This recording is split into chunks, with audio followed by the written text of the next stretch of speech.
Hello friends, നമസ്കാരം. ഞാൻ Ravi Palakkad. A C, washing machine, ഫ്രിഡ്ജിൻ്റെ ഒക്കെ PCB റിപ്പയർ ചെയ്യുന്നയാൾ. ഇന്ന് നമുക്ക് സാംസങ് സിംഗിൾ ഡോർ ഫ്രിഡ്ജിൻ്റെ ഒരു ബോർഡാണ് കിട്ടിയിരിക്കുന്നത്.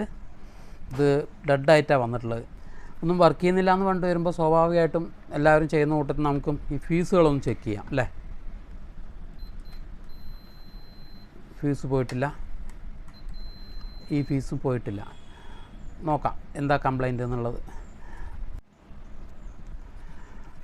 ആദ്യം ഇതിൻ്റെ പവർ ബോർഡ്, അതായത് ഇതിൻ്റെ ഒരു പ്രൊട്ടക്ഷൻ ബോർഡുണ്ട്, ഇതൊന്നും എടുത്ത് ചെക്ക് ചെയ്യാം. ഇതിലാണ് നമ്മൾ ന്യൂട്രലും ഫേസും കൊടുക്കുന്നത്. ഈ രണ്ട് വയറിൽ ഈ രണ്ട് വയറെന്ന് പറയുമ്പോൾ ഈ രണ്ട് പിന്നുകളിൽ ഈ ഫ്യൂസ് വഴി ഇവിടെ വരും. എന്നിട്ട് ഇത് രണ്ട് കണക്ഷൻ പാരലായിട്ട് രണ്ട് ലൈൻ ട്രാൻസ്ഫോമർ വഴി നമുക്ക് ഇപ്പുറത്ത് കിട്ടുന്നത്. ഇവിടെ ഒരു ട്രാൻസ്ഫോമർ, ഇവിടെ ഒരു ട്രാൻസ്ഫോമർ. അതിനിടയിൽ രണ്ട് മൂവ് കൊടുത്തിട്ടുണ്ട്. രണ്ട് PF കപ്പാസിറ്ററുകളും പോളിസ്റ്റർ കപ്പാസിറ്ററുകളും കൊടുത്തിട്ടുണ്ട്. നമുക്കിത് സ്വാഭാവികമായിട്ടും ഡെഡാണെന്ന് പറയുകയാണെന്നുണ്ടെങ്കിൽ ഈ മൂവുകൾ, അതായത് പ്രൊട്ടക്ഷൻ ഹൈ വോൾട്ട് എന്തെങ്കിലും വന്നു കഴിഞ്ഞാൽ ഷോർട്ടാകാൻ വേണ്ടി വെച്ചിട്ടുള്ളതാണ്. ഈ സാധനം കംപ്ലൈൻ്റ് ആയാലും ഇത് രണ്ടും ഷോർട്ടായാലും ഫ്യൂസ് അടിച്ചു പോവാം, അല്ലെങ്കിൽ നമുക്ക് ഇങ്ങോട്ട് കണ്ടിന്യൂറ്റി കിട്ടില്ല. അതേപോലെ തന്നെ ഈ ഡിസ്ക് കപ്പാസിറ്റർ അല്ലെങ്കിൽ പോളിസ്റ്റർ കപ്പാസിറ്റർ ഷോർട്ടായാലും ഇത് തന്നെയാണ് സംഭവിക്കുക. ഇത് ലൈറ്റ്നിങ് ഗാർഡാണ്. എർത്തിലേക്ക് ചെറിയൊരു കപ്പാസിറ്റർ ഇതാക്കിയിട്ടുണ്ട്. അതെന്തെങ്കിലും ഷോർട്ടായാലും നമുക്ക് ഫ്യൂസ് അടിച്ചു പോകും, മറ്റുള്ള കാര്യങ്ങളൊക്കെ വരും. അപ്പോൾ നമുക്ക് ഇപ്പോൾ ഇവിടെ കൊടുക്കുന്ന ഫേസ് ഈ ഫ്യൂസും കടന്ന്, ഇവിടെ എന്തെങ്കിലും ഷോർട്ട് ഉണ്ടെങ്കിൽ സ്വാഭാവികമായിട്ട് ഫ്യൂസ് അടിച്ചു പോകുമല്ലോ. ഫ്യൂസും കടന്ന് ഈ രണ്ട് ലൈൻ ട്രാൻസ്ഫോമറുകളും കഴിഞ്ഞ് ഇതിൻ്റെ ഓരോ വൈൻഡിങ്ങുകൾ വഴി ഇത് ഇങ്ങേ ഭാഗത്തേക്ക് വന്ന് ഇവിടുന്ന് വീണ്ടും ചെറിയ രണ്ട് ഇൻഡക്ടർ ഇട്ടിട്ട് ഫൈനൽ ഔട്ട്പുട്ട് കൊടുത്തിട്ടുണ്ട്. അതായത് ഈ രണ്ട് ലൈൻ, ന്യൂട്രൽ രണ്ടെണ്ണം, ലൈൻ രണ്ടെണ്ണം. ഇതിൽ ഈ രണ്ട് പിന്ന് ഒന്ന് ലൈനും ഈ രണ്ട് പിന്ന് ന്യൂട്രലുമാണ്. ഇത് എർത്ത്. അപ്പോൾ നമുക്ക് ചെക്ക് ചെയ്യണമെന്നുണ്ടെങ്കിൽ ഈ ന്യൂട്രൽ കണ്ടിന്യൂറ്റി കിട്ടണം, ഈ ഫേസ് ടു ഈ ഫേസ് കണ്ടിന്യൂറ്റി കിട്ടണം. ഇതിനിടയിൽ ലീക്കോ ഷോർട്ടോ ഒന്നും ഉണ്ടാവാനും പാടില്ല. നമുക്ക് നോക്കാം ഉണ്ടോ എന്നുള്ളത്.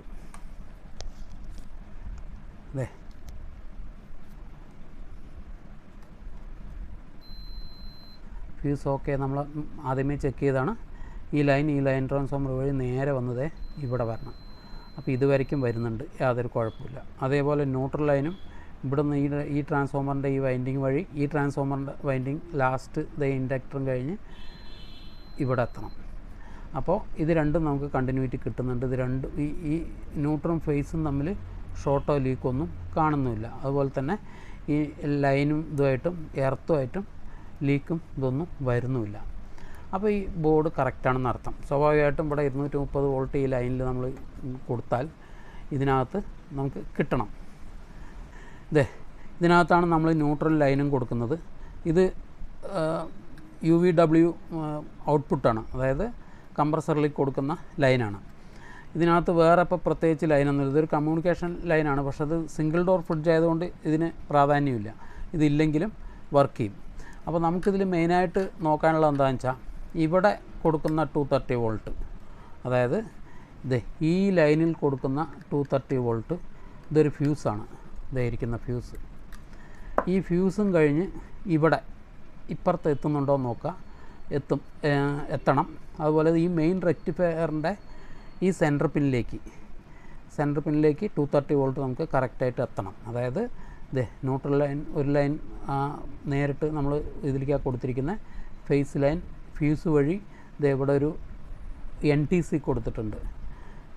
അതായത് എന്തെങ്കിലും ഷോർട്ടായാൽ ഹൈ റെസിസ്റ്റൻസ് ആവാനുള്ള ഒരു സിസ്റ്റമാണ്. NTC കൊടുത്തിട്ടുണ്ട്. ഈ NTC വഴിയാണ് നമ്മൾ ഇതിലേക്ക് കൊടുക്കുന്നത്. ഇതിൽ കംപ്ലൈൻറ്റ് എന്തായിരുന്നു എന്ന് ചോദിച്ചാൽ, ഈ NTC കംപ്ലൈൻ്റ് ആയിരുന്നു. NTC വർക്ക് ചെയ്യുന്നുണ്ടായിരുന്നില്ല. അത് ഞാൻ ഇപ്പോൾ മാറ്റിയിട്ടുണ്ട്. അത് കഴിഞ്ഞ് റെക്ടിഫയറിലും ഒരല്പം പ്രശ്നമുണ്ടായിരുന്നു, വീക്ക് ഉണ്ടായിരുന്നു. വീക്ക് എന്ന് പറഞ്ഞാൽ കറക്റ്റായിട്ട് റെക്ടിഫിക്കേഷൻ ഔട്ട്പുട്ട് കിട്ടിയിരുന്നില്ല. അപ്പോൾ അതുകൊണ്ടാണ് ഈ സാധനം കംപ്ലൈൻ്റ് ആയത്. അപ്പോൾ ഇത് രണ്ടും മാറ്റിയിട്ടപ്പോൾ തന്നെ ശരിയായിട്ടുണ്ട്. അപ്പോൾ ഇതായിരുന്നു അതിൻ്റെ കംപ്ലൈൻറ്റ്. ഈ റെക്ടിഫയറും ഈ എൻ ടി സിയും. അപ്പോൾ ഇതിൻ്റെ പിന്നിലേക്ക് കൊടുക്കുന്ന 230 വോൾട്ട് നമുക്കറിയാം. ഇപ്പുറത്ത് ഇങ്ങേ ഭാഗത്ത് 230 ഡി സി വോൾട്ട് 310 വോൾട്ട് വരും. ആ 310 വോൾട്ട് നമുക്കറിയാം ഈ നെഗറ്റീവും ഈ പോസിറ്റീവും ഈ നെഗറ്റീവും നമ്മൾ നോക്കുമ്പോൾ ഒരു 310 വോൾട്ട് ആവറേജ് കിട്ടണം. അതെന്തെങ്കിലും കാരണവശാൽ കുറവോ ഫ്ലക്ച്വേഷനോ ഉണ്ടെങ്കിൽ നമുക്കറിയാം ഈ കപ്പാസിറ്ററുകൾ വീക്ക് ആയതുകൊണ്ടാണ് അങ്ങനെ വരുന്നതെന്നുള്ളത്. അത് വന്നതിന് ശേഷം ഈ 300 വോൾട്ട് നേരിട്ട് ഐ പി എമ്മിലേക്കും ഇതുണ്ടോ ഈ പിന്ന് വഴി നേരിട്ട് ഐ പി എമ്മിൻ്റെ ഒരു പിന്നിലേക്കും അതേ 300 വോൾട്ടിൻ്റെ ഒരു ലൈന് തന്നെ ഈ SMPSൻ്റെ ഐ സിയിലേക്കും പോകുന്നു. അപ്പോൾ ഡെഡ് ആകുമ്പോൾ റെക്ടിഫയർ കംപ്ലൈൻ്റ് ആയതുകൊണ്ട് ഓക്കെ, അല്ലെങ്കിൽ ഈ SMPS ഐ സി കംപ്ലൈൻ്റ് ആയാലും ഈ പ്രശ്നം വരാം. പിന്നെ ഇതിനകത്ത് എന്തെങ്കിലും ഷോർട്ട് ഉണ്ടെങ്കിലും ഇതിൻ്റെ ഫ്യൂസ് അടിച്ചു പോകും, മറ്റുള്ള കാര്യങ്ങളൊക്കെ ചെയ്യും. അപ്പോൾ ഇതിലൊന്നും കംപ്ലൈൻറ്റ് ഇല്ലാത്ത സ്ഥിതിക്ക് നമുക്ക് മെയിനായിട്ട് തീരെ വർക്ക് ചെയ്യുന്നില്ല, ബ്ലിങ്കിങ് ഒന്നും ആവുന്നില്ല എന്നുണ്ടെങ്കിൽ മെയിനായിട്ട് നോക്കേണ്ടത് ഈ പവർ സപ്ലൈ ആണ്. മെയിൻ മാസ്റ്റർ റെക്ടിഫയർ ആൻഡ് ഇതിൻ്റെ SMPS സർക്യൂട്ട്. SMPS സർക്യൂട്ട് ഇതൊക്കെ നമ്മൾ ചെയ്യുന്നത് വീഡിയോ ഇതിന് മുമ്പ് നമ്മൾ ഇട്ടിട്ടുണ്ട്, അതുകൊണ്ട് ഇതിനെപ്പറ്റി കൂടുതൽ പറയുന്നില്ല. ഈ SMPS സർക്യൂട്ട് ഇതിൻ്റെ ഔട്ട്പുട്ട് നമുക്ക് ഇതിൻ്റെ ട്രാൻസ്ഫോമറും ഇതും കഴിഞ്ഞ് ഇവിടെ 15 വോൾട്ട് കിട്ടണം. അതായത് ഈ ഇരിക്കുന്ന റെഗുലേറ്റർ ഐ സിയുടെ പിന്നിൽ ഇവിടെ 15 വോൾട്ട് കിട്ടണം.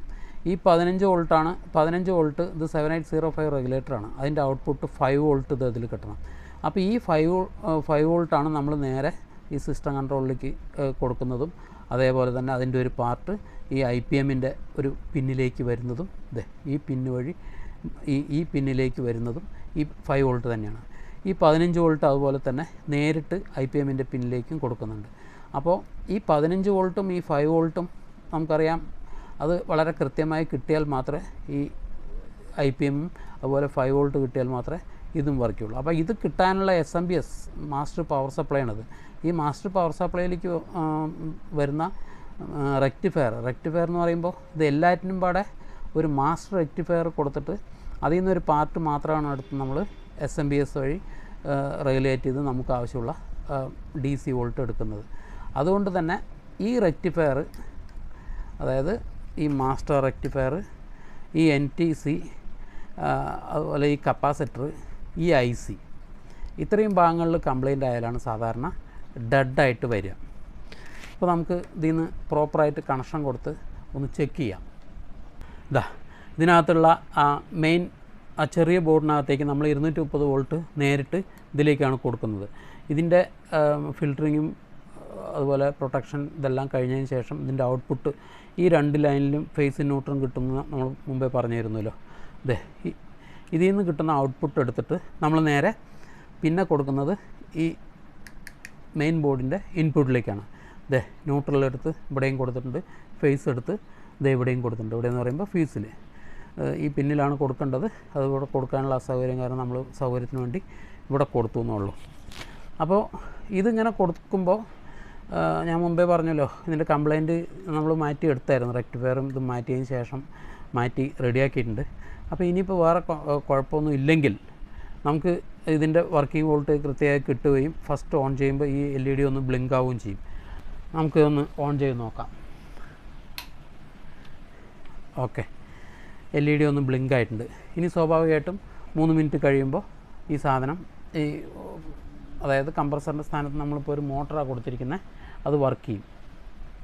നമുക്കറിയാം ഈ ബോർഡിൻ്റെ ഇതിൽ നമ്മൾ 230 വോൾട്ട് കൊടുത്തിട്ടുണ്ട്. അപ്പോൾ ഇതിൽ ഈ പ്രൊട്ടക്ഷൻ സർക്യൂട്ട് അതുപോലെ ഇതെല്ലാം കഴിഞ്ഞതിന് ശേഷം ഇതിൻ്റെ ഔട്ട്പുട്ട് ഇവിടെ 230 വോൾട്ട് AC കിട്ടണം. കറക്റ്റായിട്ട് 239 വോൾട്ട് 240 വോൾട്ട് AC കിട്ടുന്നുണ്ട്.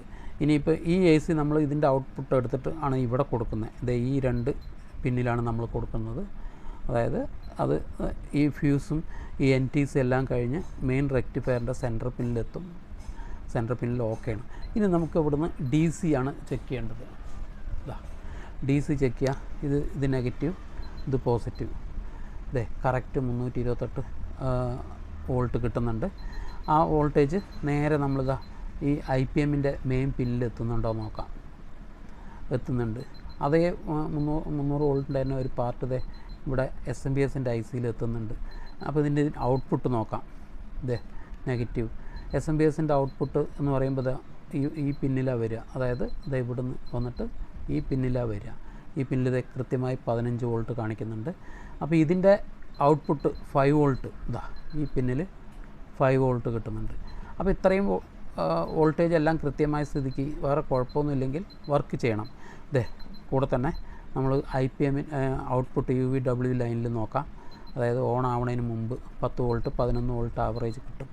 അത് കറക്റ്റാണ്. അപ്പോൾ അങ്ങനെയാണെന്നുണ്ടെങ്കിൽ റോങ് ആയിട്ടൊന്നുമില്ല.